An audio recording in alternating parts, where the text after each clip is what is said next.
সামনে যে গাছটি দেখতে পাচ্ছেন এটা হচ্ছে সেই সিডাম গ্রিন যেটা কালার। আর এই যে পাশে দেখুন আরেকটি দেখতে কিন্তু অসম্ভব সুন্দর হোয়াইট, যেটাকে বলে সিডাম হোয়াইট। এই হোয়াইটটা সাধারণত আমাদের সমতলে খুব কম দেখা যায়, কিন্তু পাহাড়ি এলাকায় এই সিডাম হোয়াইটটা ভীষণ চলে এবং সেখানে সারা বছর বেঁচে থাকে। এবছর আমি কার্শিয়াং ঘুরতে গিয়ে এই সমস্ত চারাগুলি নিয়ে এসেছিলাম, ছোট্ট একটি ডাল এনেছিলাম, তারপরে সেখান থেকে গ্রোথ করা এবং এই গ্রোথ করতে করতে এখানেই শেষ হয়ে যায়নি, তারপরে আস্তে আস্তে করে এখানে নতুন চারাও তৈরি করে ফেলে নিয়েছে এবং এখানে আরও একটি দূরে রয়েছে।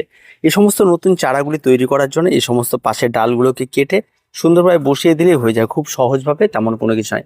কিন্তু এই সমস্ত গাছগুলি নার্সারিতে ক্রয় করতে হলে 100 থেকে 150 টাকা আমাদের মূল্য দিতে হয়।